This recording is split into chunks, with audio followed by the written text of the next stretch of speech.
Alhamdulillahi Rabbil Alameen wa usalli wa usallam ala Sayyid al-awwaleen wal akhirin Nabiyyina Muhammadan wa ala alihi wa sahbihi wa barak wa sallam. All praise are due to Allah, Lord of the worlds, and peace and blessings be upon our beloved Prophet Muhammad, the master of the first and the last, and upon his family, his companions, and all those who call to his way and establish his sunnah to the day of judgment. As to what follows, my beloved brothers and sisters, to our friends, to our viewers, Assalamu alaikum wa rahmatullah. Alhamdulillah, we are continuing our study of the foundations of Islam. And this is a special course developed to enable new Muslims, those who have recently embraced Islam, and those who have revived their faith, to enable them to be able to come into a fuller, rounder, more objective picture of the faith. And the intention is not to get too intellectual or too academic, but to provide some solid information. And in some cases, this will be information that's not really available so readily in the masjids and online and whatnot. But this is solid information that is critical, I believe, for anybody who wants to really understand Islam and especially be prepared for what is ahead of us in the next few days, in the next few years. So this is the New Muslim Circle. And we are following the teachings of Prophet Muhammad ﷺ, and in particular, his response to the angel Jibreel, peace be upon him, who came to him and asked him, "Tell me about Islam, Iman, and Ihsan." And the Prophet ﷺ informed Jibreel that Islam is based on 5 pillars, and that is the Shahada, or the testimony of the oneness of Allah, and the prophethood of Muhammad ibn Abdullah, peace be upon him, and the establishment of prayers, the establishment of zakat, meaning giving a certain portion of your wealth to the poor and the needy once per year, and also fasting in Ramadan and performing the pilgrimage to the house of Allah once in a lifetime if you are able. The angel responded and said, "Sadaqt, what you have spoken is the truth." Then he said, "Tell me about Iman." And the Prophet, peace be upon him, said that Iman is to believe in Allah and his angels and his books and his messengers, and to believe in the last day, and to believe in the will of Allah, the good and the evil thereof. He asked him about Ihsan, and the Prophet ﷺ responded, that is to worship Allah as though you see him or he sees you. So these are the 3 stages. You could say Islam, Iman, Ihsan. And when a person enters into the faith, they become Muslim. And Muslim is one who submits to the will of Allah. It's not necessarily Arabic-speaking person.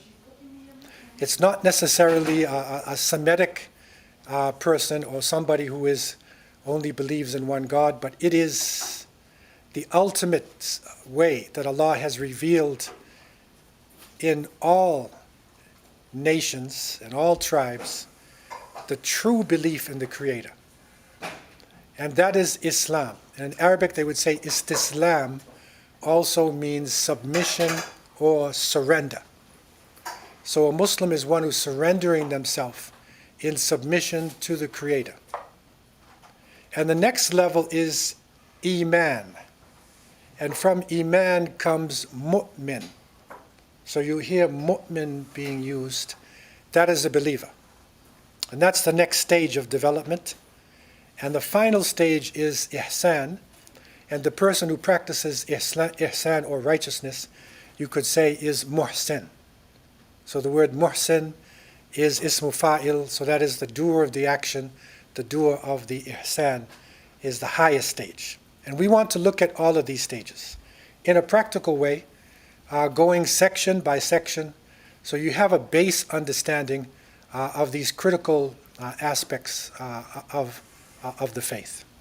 And we understood something of the oneness of Allah and also of Malaika, of the angels, and the books and the messengers, and we have reached the belief in the last day. So that is as-sa'ah, the hour, Yawm al-Qiyamah, the day of judgment. There's so many different names given for this final transition that people, all human beings will go through, who lived from the beginning of time, will be raised and will go through the final transition during this day of judgment. So being a believer means that you need to incorporate the belief in the last day into your understanding. And that changes your look at the world. Because if we believe that this life is everything, then that will affect how we function, because we'll live more for the dunya, for the life of this world. Money will mean more to us. Material things will mean more to us. But if we recognize that there is a final accounting day and then a hereafter, which is the everlasting, that changes our attitude toward life. And that, again, it's taken you to a higher stage, right? Remember the first stage, you were believing in Allah as messenger, or you were praying, you were fasting, you were giving of yourself, trying to go to Mecca. You're on the first stage. But now this is the second stage where the understanding is broadened. It's broadened to include the next life. And one of the important issues concerning the belief in the last day are the signs of the coming of the last day. And I want to touch on some of these signs, especially for the new Muslims, because there is so much information now being thrown at us from all different angles. And we need to have authentic, solid knowledge concerning some of the major things that are about to happen. Because the world is in transition. It's in a change.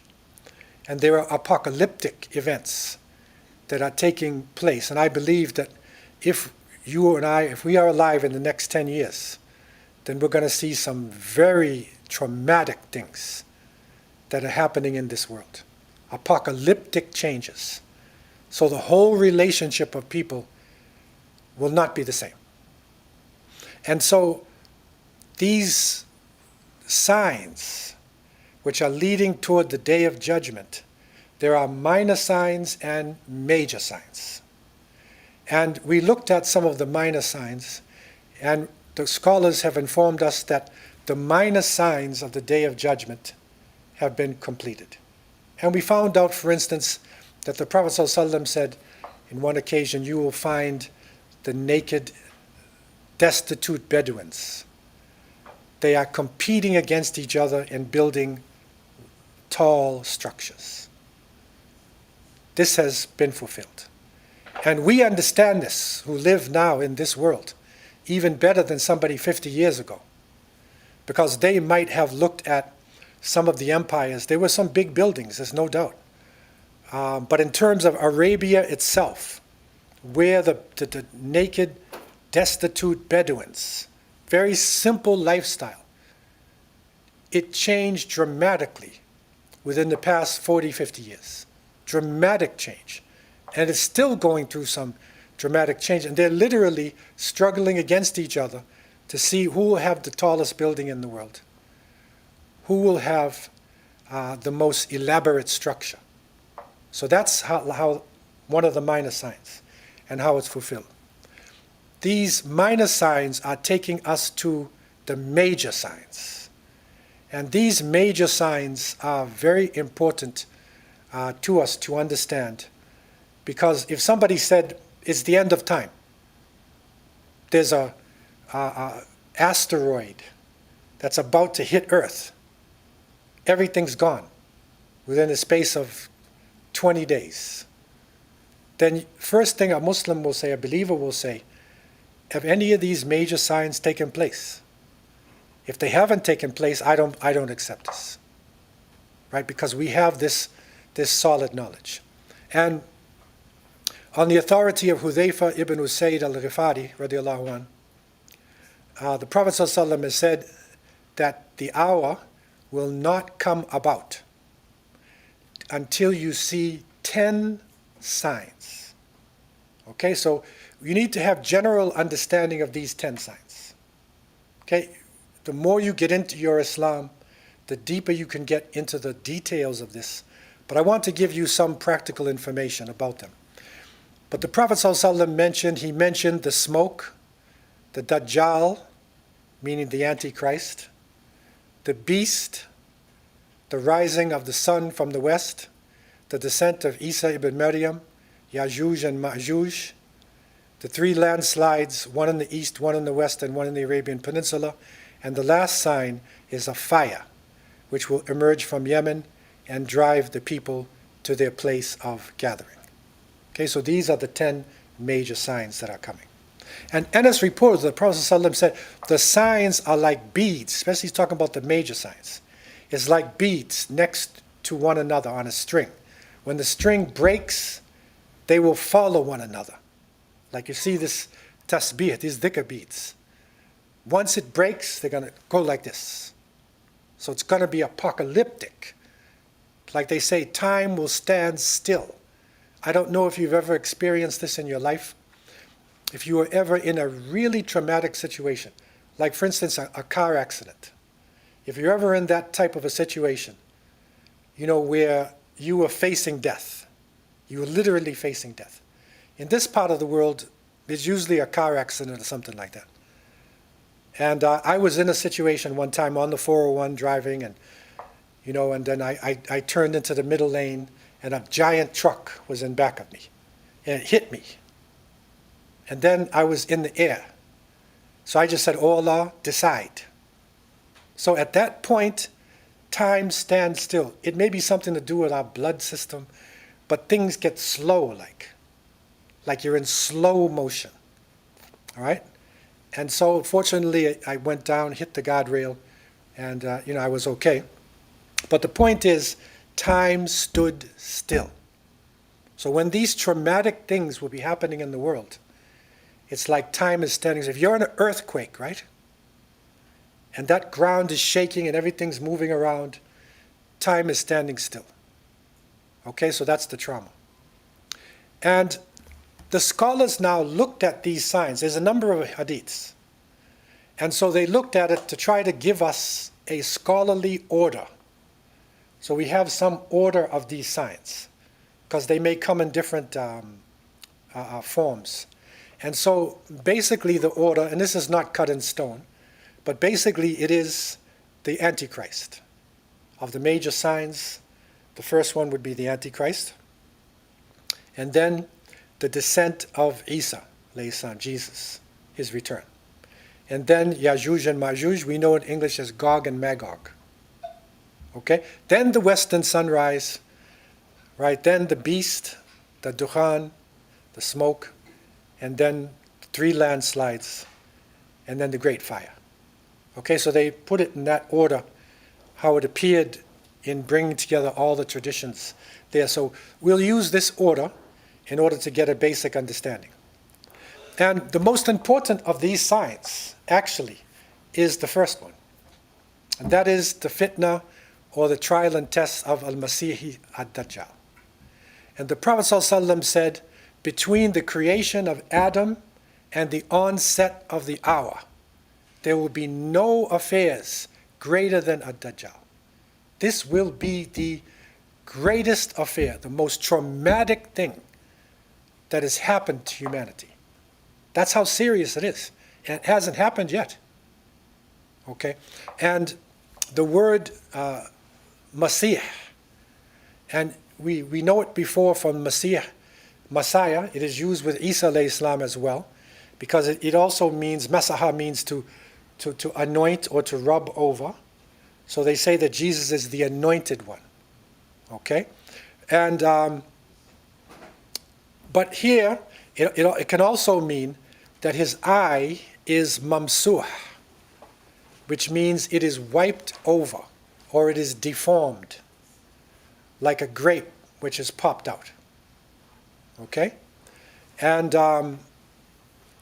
Dajjal also, the main quality of Dajjal is he's a liar. He's the great liar. And so, the word Antichrist is used also as a way to translate this concept of Dajjal. Okay?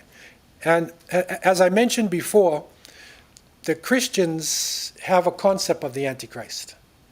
And their concept is that he's a human being, and somehow the devil has a relationship with a woman, and the child is the Antichrist. And the Antichrist will be the force that is waiting for Jesus to come, to fight. So there's going to be this war that is actually going on. And you'll be shocked to find out what some of the Christians, especially evangelical Christians, are teaching in their churches. This was some years ago. I believe it was back in the 90s. No, in the 2000s. I was in Florida. And I came into my hotel room. I had gone to like a lecture or something like this in a hotel room. And I turned on the television. And one of the big televangelists was on. And he was saying that he's speaking about the war in Syria. And he's talking about the forces of the Daesh or the ISIS forces that are there and the fighting that's going on there. And he said, if this force is defeated, then in back of them, or excuse me, I think he said, if they are successful, then in back of them is the Antichrist. And I'm looking at this. How can he say this? This is an American Christian audience. Okay, and he's using Antichrist like an everyday word. So that's something that they have in their mind. And Muslims, most of the Muslims, don't have a clue about this. If you go down to the masjid and take a census of people, how many of you know about Dajjal? Probably 90% of them do not. They may have heard the word before, but they don't know who the Dajjal is. And they don't have any idea about the Dajjal himself. And he will appear at the time when the Muslim Ummah will actually have authority in the world. And so you can see there's some time left, right? Because we don't have authority now. But our numbers are rising and rising and rising with all the destruction going on. The wealth in the world is being transformed, changed more toward our part of the world. If you look, for instance, at certain countries, just like if you look at West Africa, at the Sahel region, in Mali and in Niger and these countries where they're fighting against the French, okay, underneath their land are most of the minerals that are needed in order to make transition from oil and gas into electronic things and go to a different level. They need certain minerals. And so a lot of these precious stones, Afghanistan too, has a lot of the precious metals that are it's underneath our lands, right? So this transition is now about to take place. And the description of Dajjal is that he's a heavy-set man, and he has whitish skin with sort of a red tinge in his skin. His hair is curly, okay, and it's red. It's red, curly hair. And a detailed description also says that his toes are turned in, okay, when he walks like. So his toes are turned in. And his left eye is protruding. Okay, and this is something similar. I tried to get an example of this. It's like a trachoma. It's an eye disease. I've seen this before. I lived with Bedouins in Medina. And in those days, back in the 70s, the flies in the desert area are really active. They're not like flies in Canada are lazy. So these flies will literally attack your face. And if there's anything of moisture, because they're in the desert, they'll go to the moisture. And so children, in many cases, their eyes are watering. So the flies are there, and these little children, they just let them go. And sometimes people, they don't take care of themselves. And so you can get what we call red eye. So it's an infection in your eye. If you don't take care of it, it will become infected, and your eye will literally be covered over, and it turns gray. And in some cases, it will pop out. So it'll literally pop out of your head like a grape. Okay, I've seen this before. Today, there's better medical attention that they have in Arabia and other. They would take care of it and cover it. But before, you could see people walking around with this popped out eye. Okay, and that's how his eye is described. He's blinded in the left eye. Okay, he can only see with the right. So if somebody claims they're Dajjal or this person is Dajjal and he's got two eyes, that's not him. Okay, you got to know the signs, right? But Dajjal is a human being. Dajjal is a human being. And this is a discussion that has gone on amongst certain scholars. He's also described, the Prophet ﷺ said, he will not leave any part of the earth without entering it and prevailing over it, apart from Mecca and Medina. He will not approach any of their gates. He will be met by angels with unsheathed swords. He can't enter Mecca and Medina. But everywhere else, he's coming. He's definitely coming to Toronto. If he's not here already on Church Street, down here, he's definitely coming here. There's no doubt about it. New York City is probably his second home.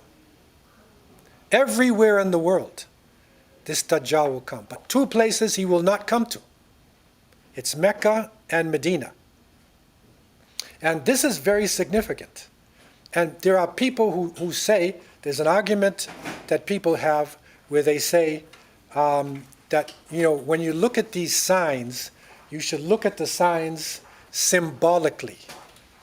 Symbolically. That means that you don't take it literally. You take it symbolically. And one scholar, Akbar Ali was his name, and he had this famous book out before, and he said that Dajjal is, he flies, he's described as flying from one city to another. He can fly. Okay, he can go from one city to another city. Okay, so that's American Airlines, British Airlines, right? You start in one place and you fly to the other place. So he's making his own interpretation, right? And he's saying like, okay, he's got one eye. His one eye is the TV. It's television, right? Yes. One eye. Okay, so, and this is an argument they argued, and some people will try to argue this, that you can't take these, but the companions of the Prophet ﷺ, they took this literally, that he is a human being with these descriptions. And the rebuttal to that argument about symbolic is the fact that if his one eye is the television, according to the authentic hadith, he can't enter Mecca and Medina. And if you go to a hotel in Mecca and Medina, they have TV in every room. So that's finished. That argument's gone. Okay? Now, what is the danger about Dajjal? The Prophet said, I am the most knowledgeable about what the Dajjal will have with him. He will have two rivers. One will appear to be white water, and another will appear to be a raging fire. If anyone is put to the test, let him go to the one which he thinks is the fire. Let him close his eyes, tilt his head, and drink from it, for it is cool water. So Dajjal is going to have some unbelievable, tests that he has. And for instance, he will come to a people, and he will say, "Believe, I am your Lord. Accept me." And so he can help you or he can harm you. He can command the rain. He can cause droughts. He can communicate with animals. Right? He can bring forth treasure. He can kill a young man. He can kill somebody and bring him back to life, or it appears to be. This is some serious things, right? And the Prophet ﷺ even said that part of his fitna will be that he will say to a Bedouin, do you think if I resurrect your father and mother, you will bear witness that I am your Lord? He will say, yes. Then a shaitan, meaning a jinni, right?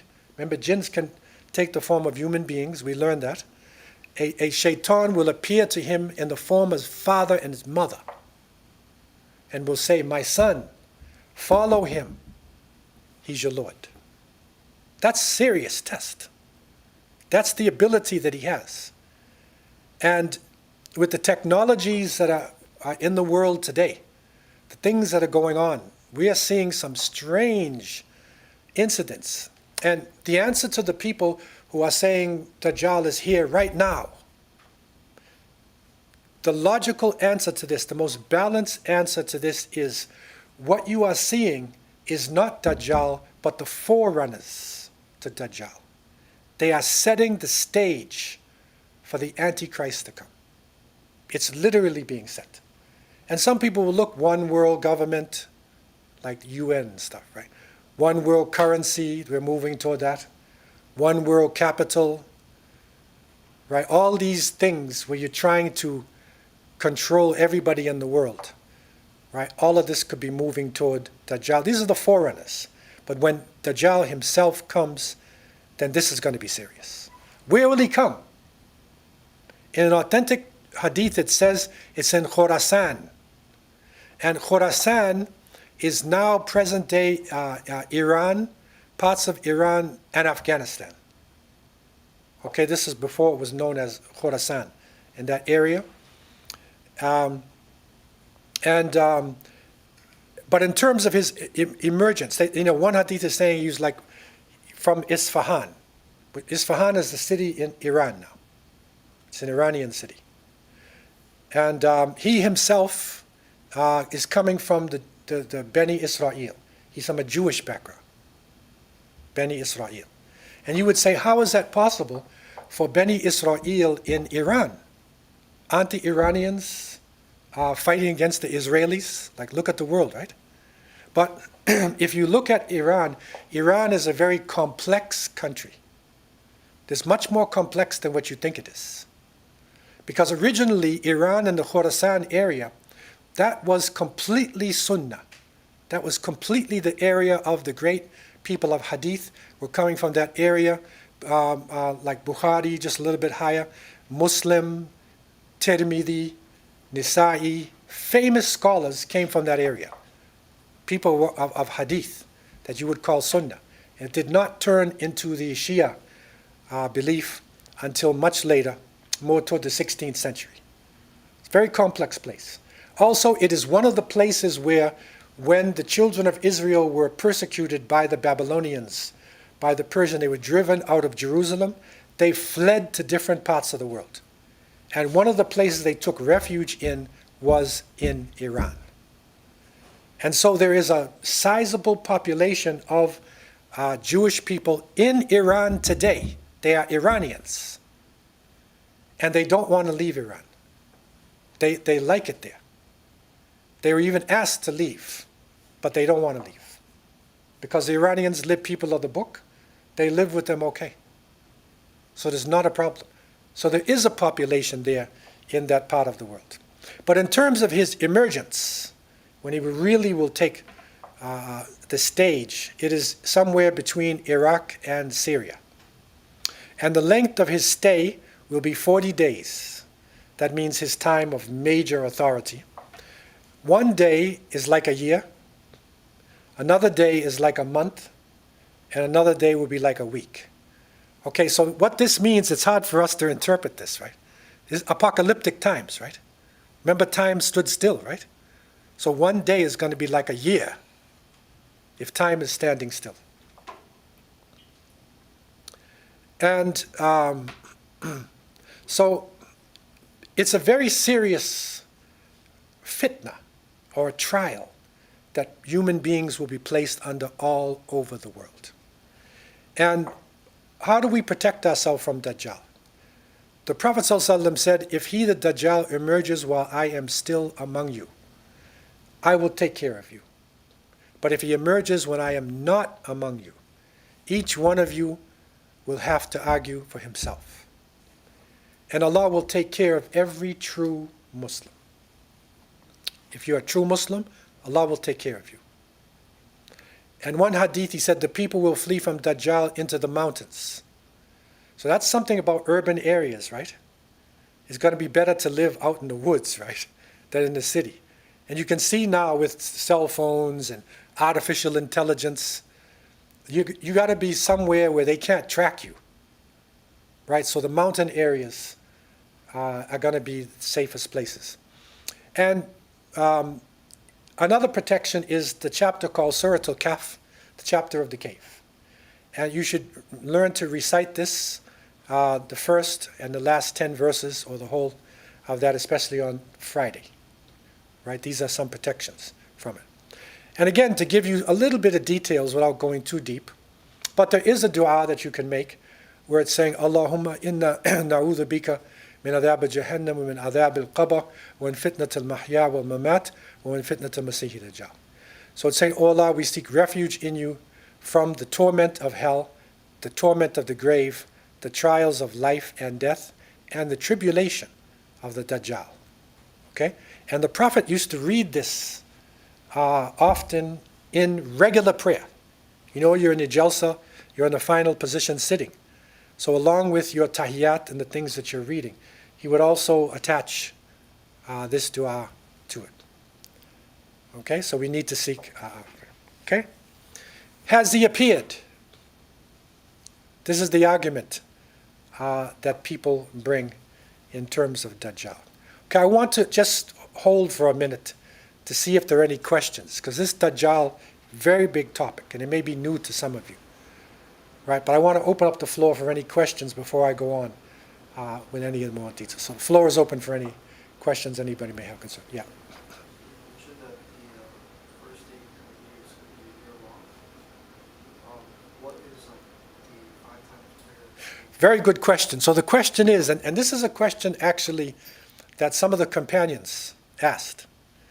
And the question is, if a day is like a year, right, then what do you do about salat? Okay, if a day is like a year, like time is off, right? So then the Prophet ﷺ said that you should do qadr, you should estimate your times and pray according to that. اقتروا له قدرا.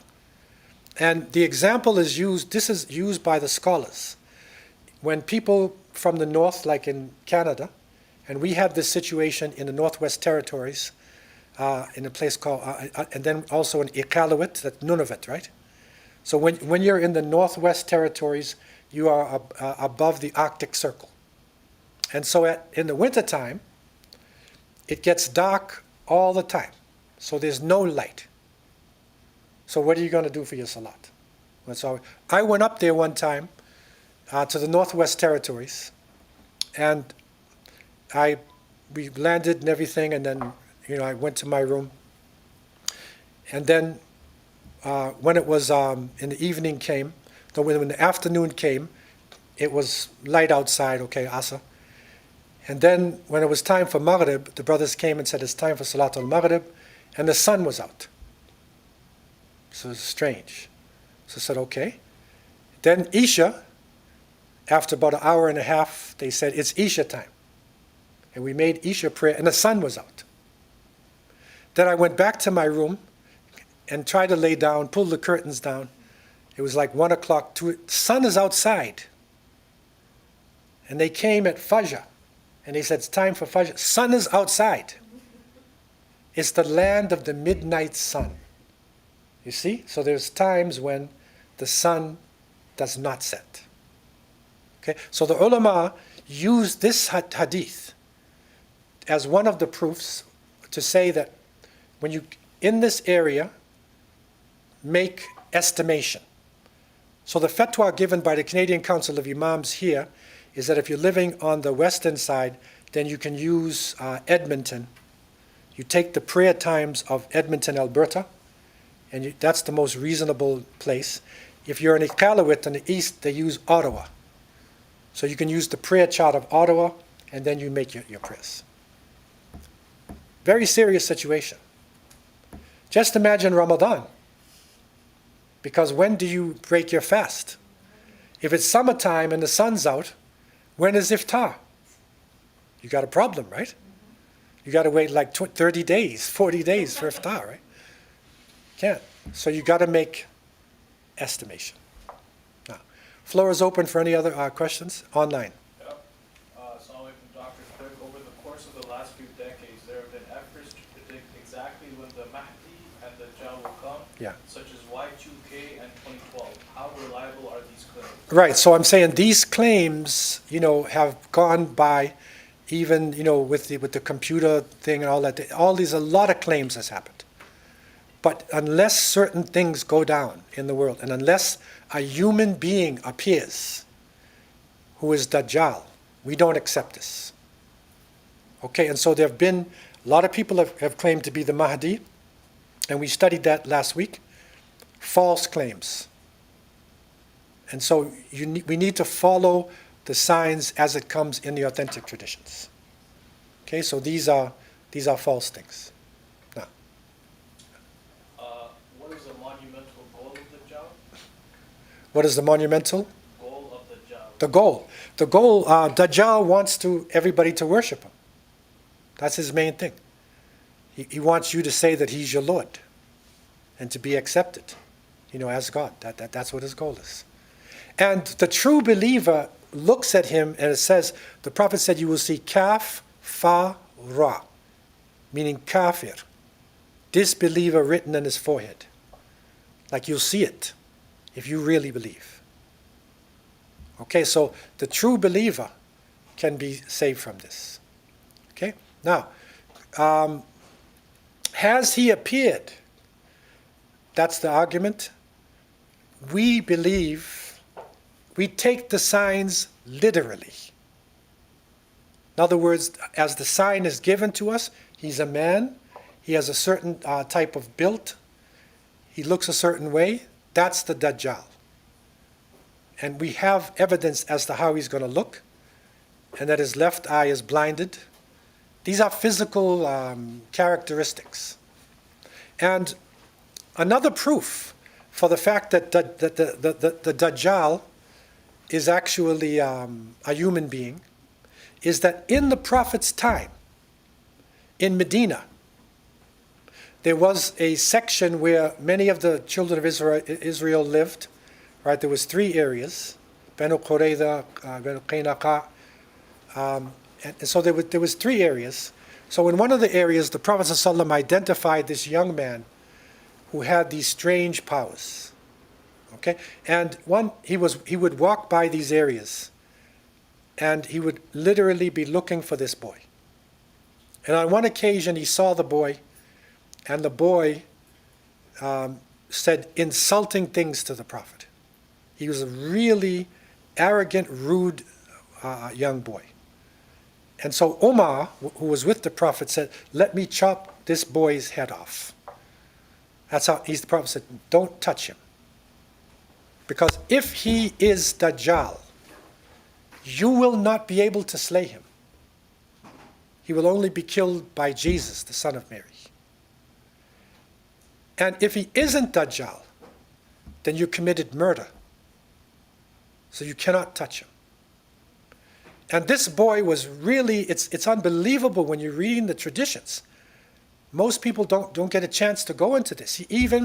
One time the Prophet ﷺ even came to him, and the boy was throwing things at him. So then the Prophet said to him, okay, if you are Dajjal, then read my mind. This is the Prophet ﷺ with a boy, right? That's how serious this was. He said, read my mind. Tell me what's in my heart. And the boy said, Ad-Dukh.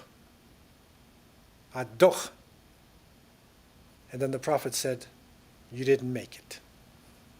Okay? Later, he revealed to Umar that inside of his mind, he said, Ad-Dukhan. Dukhan, like the smoke, right? He had half of it. He actually read half. So he had some kind of power, right? and his name was Ibn Sayyad. Safi Ibn Sayyad. Now, later on in his life, he accepted Islam. And after the death of the Prophet ﷺ, he was a Muslim. But the companions, everybody was afraid of him. Right? Like everybody would sort of like go around him because of what he was before. Right? And one time, one of the companions, Abdullah ibn Umar, I believe it was, Allah knows best, one of the Abdullahis, he was camped near Safi. So Safi said, why don't you come to my camp, I'll give you something to eat. And he said, Umar said, no, that's all right. So he said, why? So he got angry and he said, what's wrong with me? Like, why do you hate me? I'm a Muslim.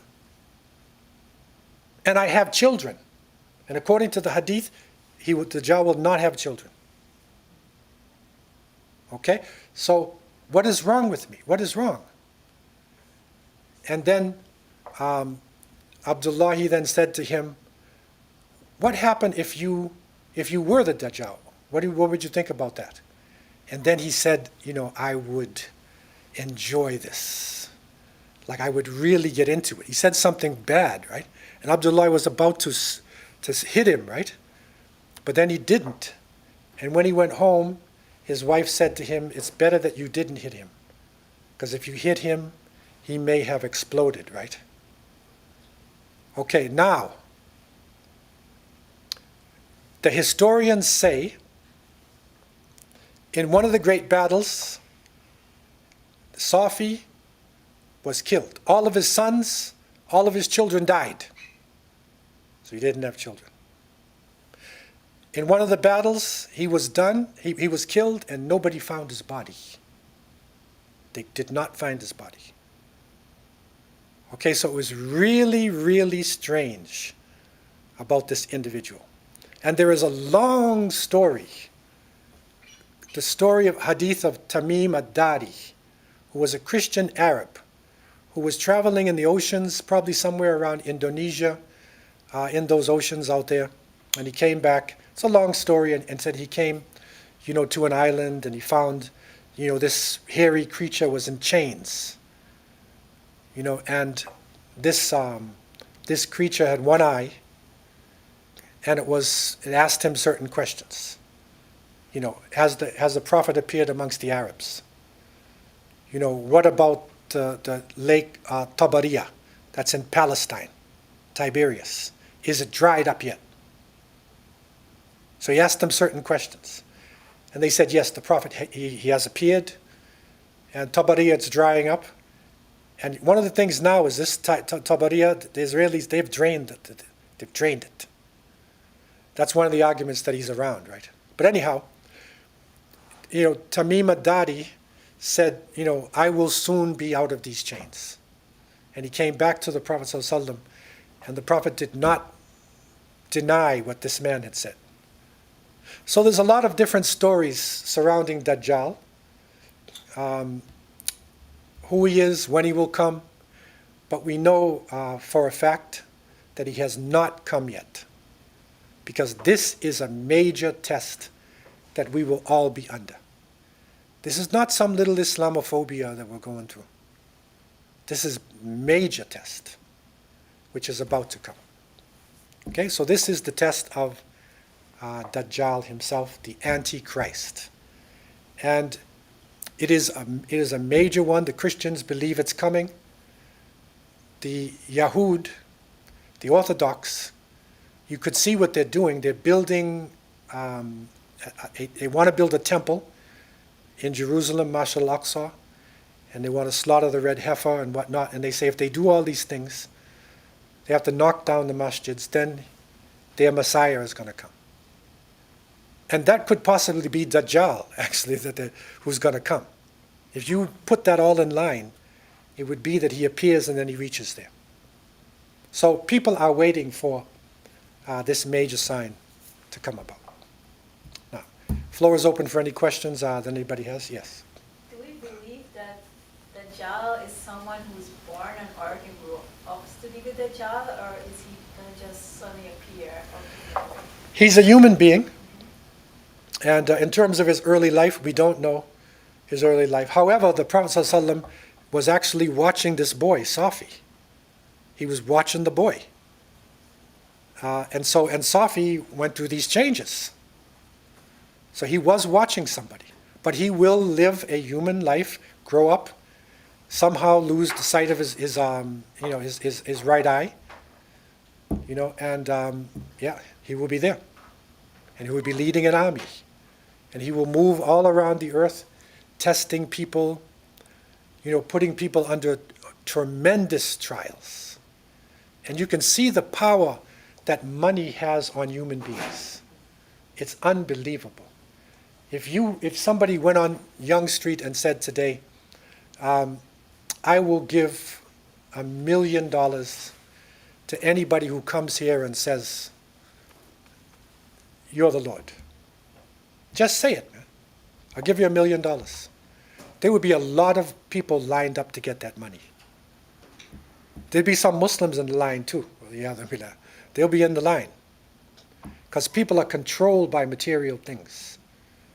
All right, so when this test comes, it is the greatest test that we will ever face. And at this point in time, like I say, you don't have to be afraid, that Dajjal is down on Young Street. You don't have to be afraid of that because there is time between when he's going to come. There's things, we have to get ourselves together. You can see that the main protection is to be a true Muslim. If you're a true Muslim, if you're serious about your faith, and you're making your prayers and you're keeping yourself purified, that's your best protection against when this fitna comes. Now, question?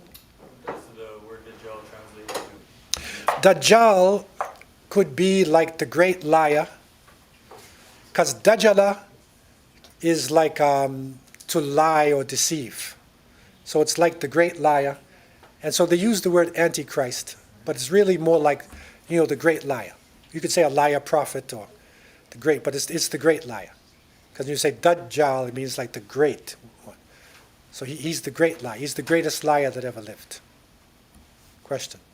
When, Dajjal was created for a certain purpose, so is there, could you say if he were to be someone who gets judged or goes to Jannah? Yes, so Dajjal is a human being. And he will die, and we will be seeing later on how he dies. And he will be judged. And he's going to have a terrible judgment, too. He has a lot to answer for. Well, isn't it almost as if he doesn't have free will? In a sense, but he's making a choice. I mean, there are some people who are doing wicked things in the world, right? And some of them know. And you ask yourself, how could somebody kill all these people and do these things that they're doing, right? But they're controlled by their lower self or materials or whatever it is. And they do it. And Dajjal is one of these individuals who's out of control. He's out of control and he wants power. And you can see what people will do. Look at the elections in many other countries of the world. What people will do for power. To be the prime minister, to be the president, to be the leader, what they will do to get that power, right? So power intoxicates. It intoxicates the individual. And he is intoxicated more than anybody else. Because look at the powers that he has. He can literally make rain come and cause droughts, and he has beyond magical powers as a test. It's a test on people, but it goes to his head. I just had a question about the Jewish who are waiting for Dajjal. If they believe that he's their Messiah, then they must also believe that he will be slain by Isa alayhi salam. Yeah. The Jewish As far as the Jewish, I can't really say what they believe. You'd have to ask them. But we do know that they were expecting a Messiah to come. Actually, they expected that the last prophet would actually come to them. And if you look at the life of the Prophet ﷺ, in the city of Medina, it used to be called Yathrib. And so in Yathrib, the Jewish tribes were there because they expected a prophet to come. It's in their books. Okay? And even when they fought against the Arab tribes in Medina, although they had pretty good relationship, but when they got in a fight, they'd say, when our prophet comes, we'll slay you with him. So they expected the prophet to come. And they're waiting for him, because they had the signs in between the two volcanic lava and the mountainous area is a description of Yathrib. And they were sitting there waiting. But they didn't realize that Ibrahim had 2 wives, right? So it wasn't from the side of Sarah, it's the side of Hajar, Ismail. So it was still following their book, but it was a side of the family they didn't want to accept. So when he came, when the Prophet ﷺ came, they didn't accept him. And when Jesus came, Isa alayhi salam came, he was from a righteous family. His mother was righteous. And he had, powers, but they would not accept him. And they said his mother committed adultery, and they never accepted Jesus. And they turned him into the Romans, right? That's the story of Jesus. So according to their teachings, their Messiah still didn't come, because Jesus was not him. So they're still waiting. So in their deluded minds, when this person comes, they look at him as their Messiah. That's how they're going to look at him. But according to how our signs are looking at it, it looks more than likely that this would be Dajjal himself. But we can't say that for sure. We cannot say for sure. But it looks as though something like this is actually, all the pieces are falling in place. Right now, it's all falling in place. Online question? Yeah. Assalamu alaikum, everybody. Yeah. Is the Dajjal alive then until now in the cave? Yeah, so in terms of whether that was him in the cave and alive up until now, we don't know. Whether he was actually Safi died. Safi accepted Islam and died in the battle. And his body wasn't found. Some people are mutilated so bad that you don't even find them. So he could have been born right at this time or shortly after this and then grow up and become Dajjal. We don't know. All we do know is the signs of what he's going to appear to be and what his abilities are. We do know that. Now, Yeah. If it's the case that the Dajjal has been granted such power, is it possible that he is associated with a country, state, or organization? Who will be his followers? good. Yeah, now, we can't. The question is Dajjal connected with a country or a state or an organization? Again, people make their own interpretations. So some people say, well, Dajjal is, it's American Airlines and it was the British, whatever. We can't say this. That's not right to specifically say it's any particular country that is there. You could say that there are people, the forerunners of Dajjal are around. You see the international bankers and the things that are going on in the world. You hear about Freemasonry, Illuminati, all this. There are groups like this in the shadows, okay? But they're secretive, so we don't know exactly what they're doing. And we cannot pin it down. And it's wrong to say that it's one particular country or another. We can't do that. Unless we had proof. And we don't have proof. Now, any other general questions anybody has about Dajjal? There's one online. Yeah. Is there anyone who resembles a Dajjal, like a Hindu, for example, who said he was God, like Sai Baba? Is there anyone like this today? So the question is there anybody who resembles him, Dajjal? At this point, I don't know of anybody who resembles him. I mean, some people try to say that, Dajjal is certain people. There was one person who fought against the Arabs. His name Moshe Dayan was his name. And if any of you know political history, but the problem was it was the wrong eye. He had a patch over his eye, right? But it was the wrong one, though, right? It was the wrong side, and it wasn't him. Obviously, it was not him. Okay, so he will have one eye, and certain signs are there. And it's wrong for us to really, put any particular person in this place unless he is performing certain acts. You see the powers that he has, right? When that comes, we will know that this is somebody. None of these groups that you're mentioning have this power. Nobody has this power. To go to all around the world. We see now with international communications that it's easy to affect everybody in the world, right? Like how many people in the world are online now? So if somebody comes online and then puts something up there and it goes viral, as they say, it's going to go to a lot of parts of the world. So there is international communication now. Like we're interconnected. So therefore, he will be able to move around rapidly to different parts of the world, there's no doubt. The stage is set for this. We've seen like examples of people who claim to be prophets. Are there people who are going to claim to be the Dajjal? No. Nobody has claimed to be Dajjal. I've never heard of anybody like this. Usually the claims are somebody like, a Mahdi or a prophet, but to say you're Dajjal, no. Nobody's crazy enough to say that. I've never heard that before. Because the only time we're going to hear of his emergence is where you set like those locations. Yeah, the only time is when the certain signs are being fulfilled, and then his emergence comes, and he's doing certain things around the world. Then we'll know. And then we have a basic description of what he looks like, so we'll know, what he's gonna, look like.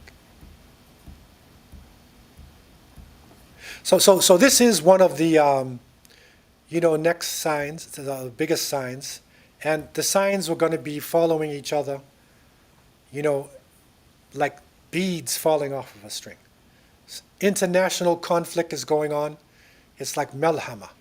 It's an international war. It's about to come. And you can see the world being set up for something. So there's international conflict going on. And during this time, this Dajjal is actually going to be appearing during this time. Okay? Any general questions anybody has? Yeah. So all these signs are from the divine wisdom of Prophet Muhammad, peace be upon him. Is there any descriptions in the hadith of how, are these visions he had of the future, or? Yes. So the Prophet, peace be upon him, would get visions, and sometimes he would be during the day see certain things. At night, Angel Jibreel came to him and taught him certain things. So there's different ways that this knowledge came to him. Yeah, it's all part of the revelation. So the revelation is all these different, ways that Allah has communicated through the Prophet. Now, any other general questions anybody has? Floor is open for any general questions. Where they say that one day is gonna feel like a year, one like a month, and the other like a week. How do we interpret that? Do we interpret that as 3 days, or within the 40 days, there'll be more days that feels like a year, a month? Yeah, like I say, time stood still. Yeah. You can't interpret it in a normal way, because things have just extended. It's a just total different perception that's going to be during that time. And again, if an earthquake, strikes, may Allah forbid, or you're in a terrible crisis, time goes by like you don't even, like you're just not even thinking about time, because there's such a crisis going on around you. So it's that kind of things that are going to be happening in the world. So this is why, it's important to have a good foundation in your faith, to be strong in your prayers, to be strong in your fasting, your remembrance of Allah, your lifestyle. The stronger you are, is that when the wind blows, you got a good foundation like a plant, right? You're strong.